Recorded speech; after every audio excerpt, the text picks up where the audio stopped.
All right, welcome back, everybody. And we are moving on, jumping up to line 679. And we start here with a very strong, contrastive, almost like it's saying we're starting a new section. Virgil uses uh, that word ought in that way. But Father, we always just translate it but understand that it's starting a new section. But Father Anchises, this is the father of Aeneas, and he's in the underworld, but he's not occupied like the others and wrestling or anything like that. He's concerned about future Rome. And Aeneas has gone down into the underworld to see him. But Father Aeneas, deeply, that's an adverb, in the green valley. Now in prose you would have an in here, but Virgil just throws it into the ablative case. But Father Anchises, deeply in the green valley, was surveying, there's that word right there, was surveying in the imperfect tense, the imprisoned, the shut-in souls, and, there's the and, ituras from eo, meaning those about to go. It's an accusative future participle. He was surveying the shut-in souls and those about to go to the light above. Superum ad lumen, to the light above.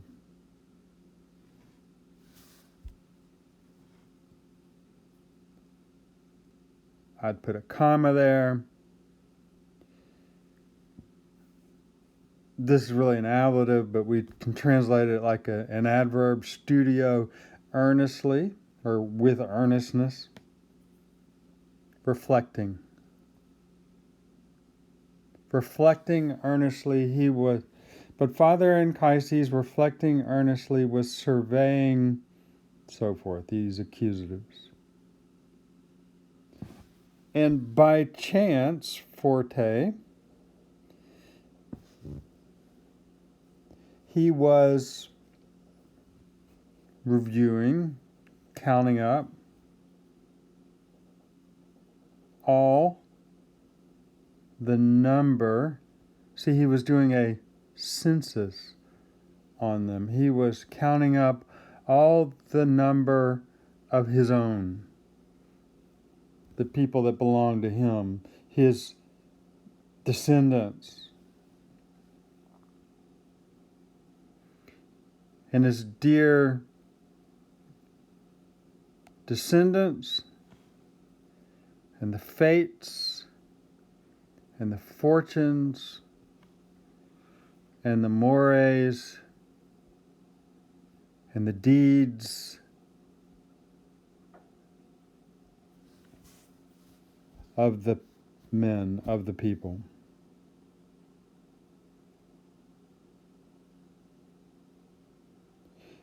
So just to do all that again, but Father Anchises, deep in the green valley, was surveying the imprisoned souls and those about to go to the light above, reflecting on them earnestly, and he was counting up by chance all the number of his own, his dear descendants, and the fates and the fortunes, the hand and the mores and the deeds of the people.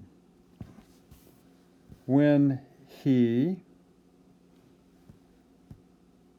saw, now the word saw is in the perfect tense right here.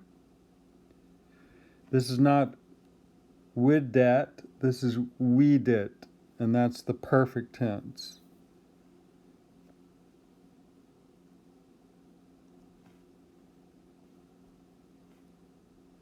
When he saw Aeneas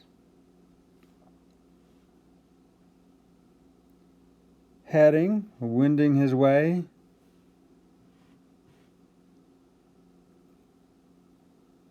opposite through the fields, he stretched out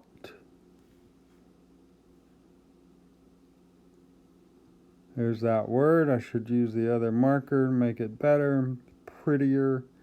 There it is. He stretched out his both of his eager palms. Utrasqua means both. Halakris, accusative, plural. Palmas, also accusative, plural.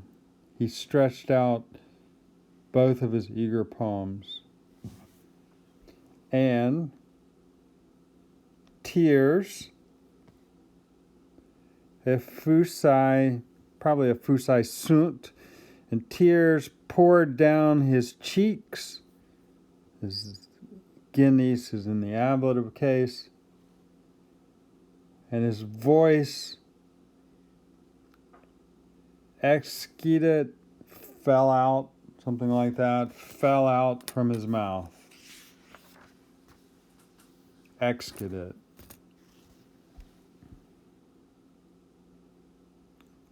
At last, tandem, you have come, or have you come at last?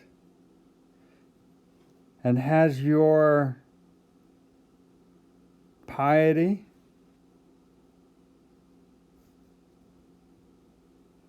awaited by your parent? This is a dative used like an ablative of agent. Call it a dative of agent. Used a lot in poetry. And has your piety awaited by your parent? Weeket, from winkio, overcome the hard journey?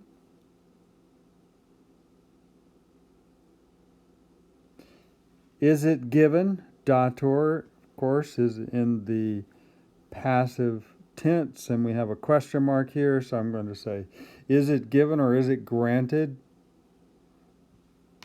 to look at? This is a deponent verb, to behold. Is it granted to behold your face? Notice that os can mean mouth, and it can mean face, and the two uses are within shouting distance of each other. Is it given to behold your face, child, nate?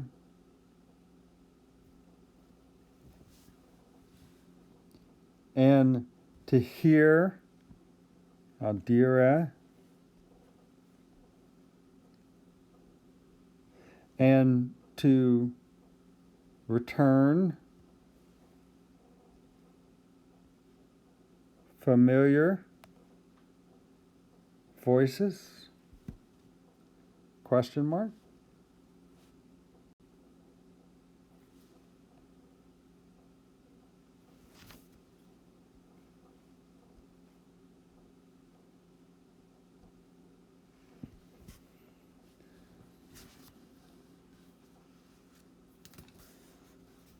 All right, we press on.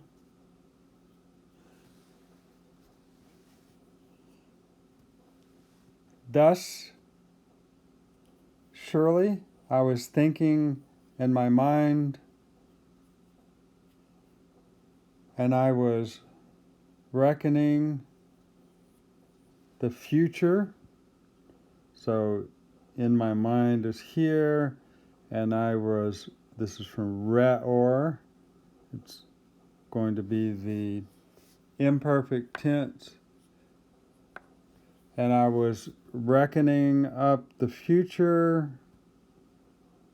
So indeed, thus I was thinking in my mind, and I was reckoning what would come, counting up the times, nor did my care deceive me.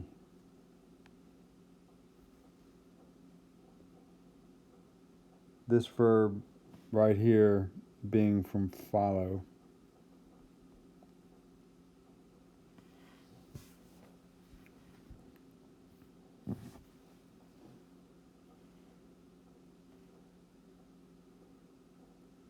Okay, and the next line we've got pair, and it's doing double duty here. It goes with the aikora, but it also goes with the teros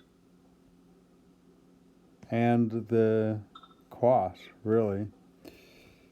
Through what lands and how many waters do I receive you carried?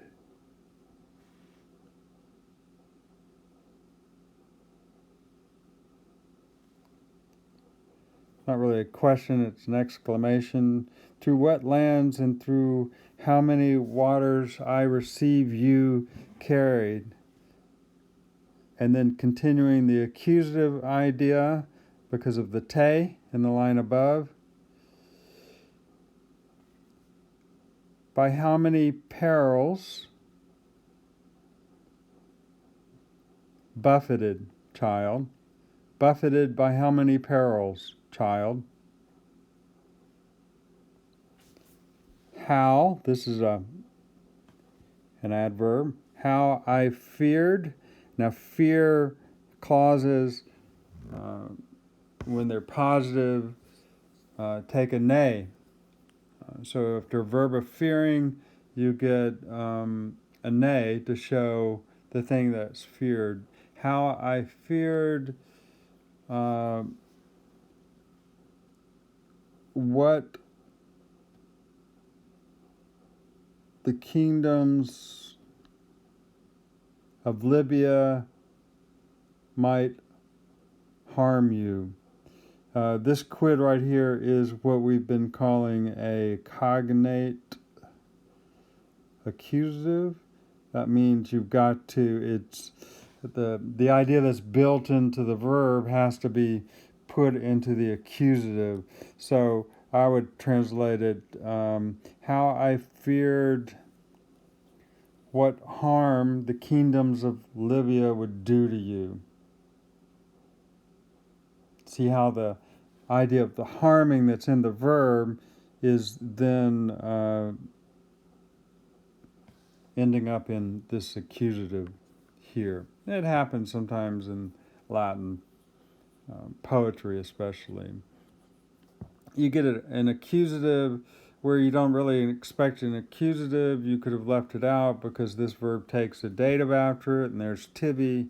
But if it's there, you're going to have to say it's a cognate accusative. The idea of the verb, which is harming, ends up in the accusative. How I feared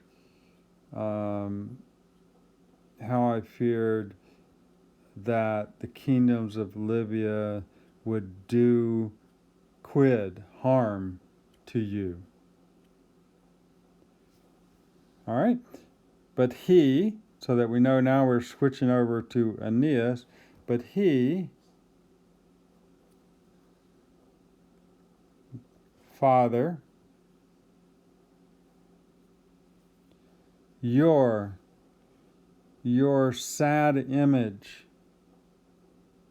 See how that anaphora creates a little extra pathos in there. Your sad image, Father. Very often, that's the comparative form of saipe. Very often,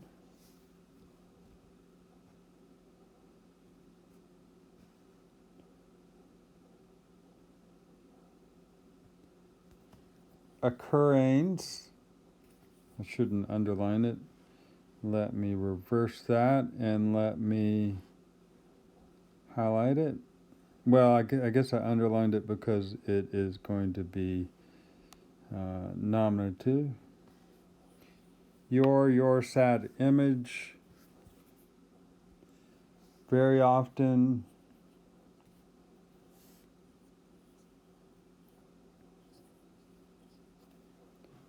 occurring to me.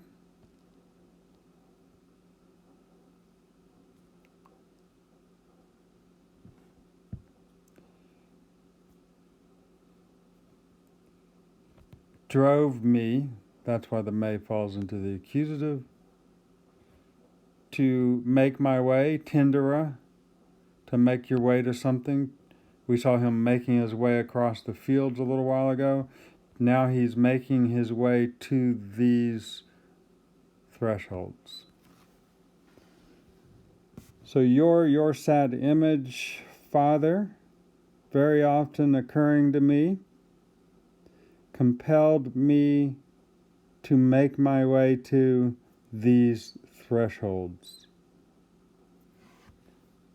The ships stand in the Tyrrhenian Sea.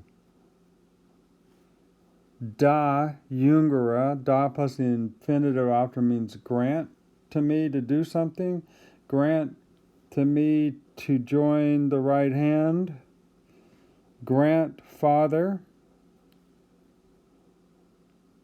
and now we get a negative imperative, which in poetry uses the ne instead of the noli, or nolita in the plural.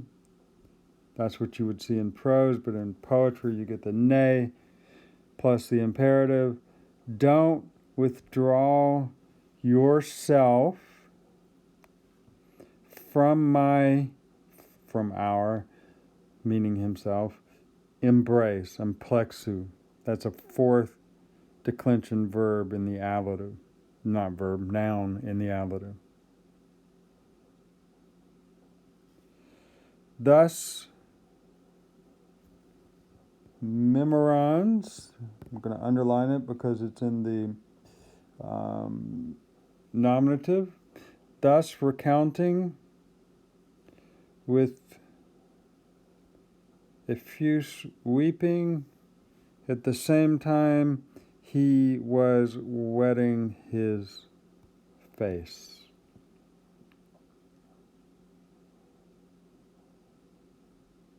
We would expect face to be singular, but it often ends up in the plural.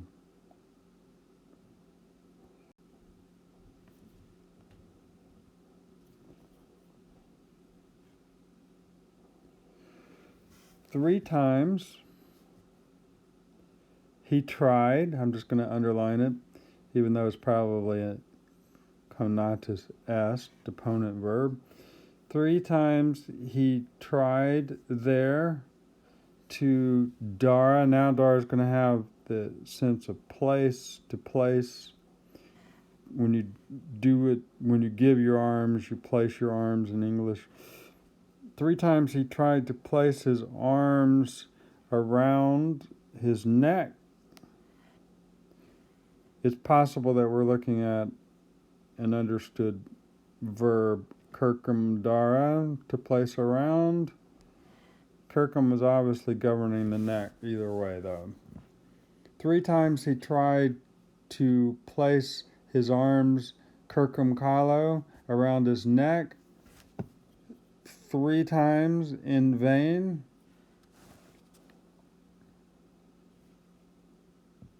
The image, having been grasped, escaped his hands.